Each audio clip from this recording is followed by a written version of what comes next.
Levítico, capítulo 13. El Señor habló a Moisés y a Aarón, instruyéndolos sobre las señales que debían observar cuando una persona tuviera en su piel una hinchazón, una erupción o una mancha blanca brillante que pareciera convertirse en una llaga de lepra.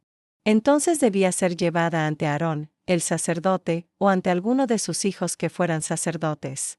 El sacerdote examinaría la llaga, y si el pelo de la llaga se había vuelto blanco y la mancha parecía más profunda que la piel del cuerpo, era señal de una llaga de lepra. El sacerdote lo examinaría y declararía impuro al hombre. Pero si la mancha blanca no parecía más profunda que la piel y su pelo no se había vuelto blanco, entonces el sacerdote aislaría al enfermo durante 7 días.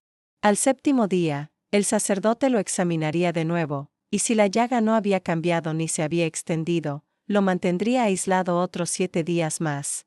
Si después la mancha se había apagado y no se extendía por la piel, el sacerdote declararía limpia a la persona, era solo una erupción.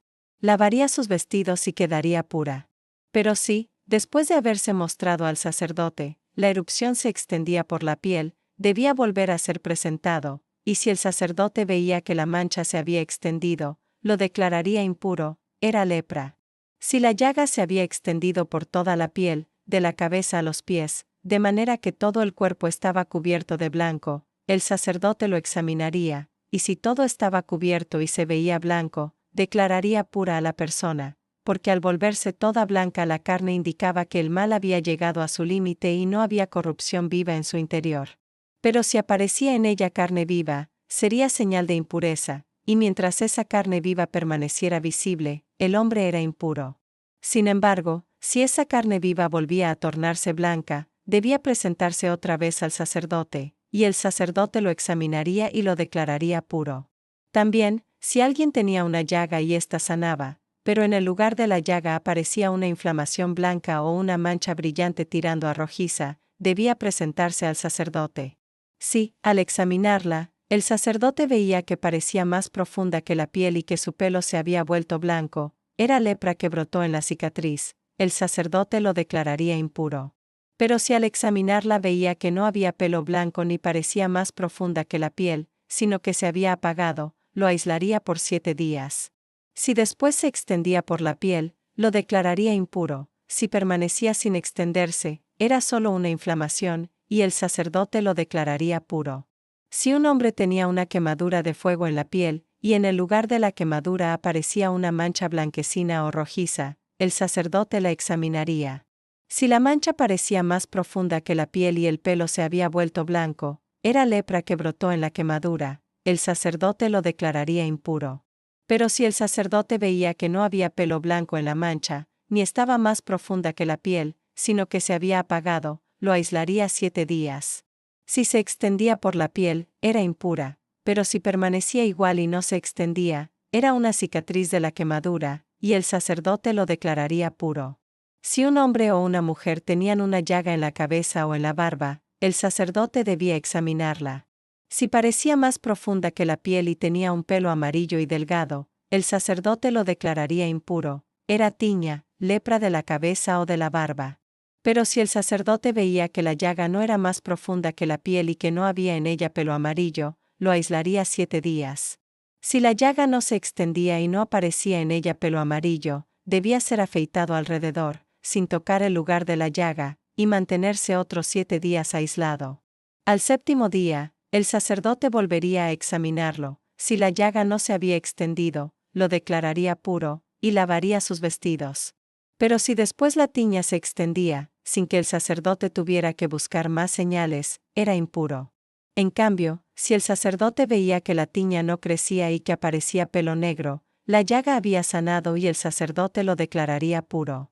Si un hombre o una mujer tenían manchas blancas en la piel, y al examinarlas el sacerdote veía que eran manchas blancas y apagadas, eran solo manchas inofensivas, la persona era pura. Si alguien tenía el cabello sin brillo, ralo o blanco, el sacerdote debía examinarlo. Si parecía más profundo que la piel, era lepra de la cabeza. Si no lo parecía, la persona era pura, y solo tenía calvicie. Cuando la lepra brotaba en la cabeza o la frente, el sacerdote debía examinar al afectado. Si la mancha era blanca rojiza y parecía más profunda que la piel, era lepra en la cabeza. El hombre era impuro, debía vivir apartado, con las vestiduras rasgadas, la cabeza descubierta y el rostro cubierto hasta el bigote, gritando, impuro, impuro. Todo el tiempo que tuviera la llaga permanecería impuro y debía habitar fuera del campamento. En cuanto a las ropas, si en ellas hubiera una mancha de lepra, en lana o lino, en urdimbre o trama, o en cuero o en cualquier objeto de cuero, y la mancha fuera verdosa o rojiza, debía mostrarse al sacerdote.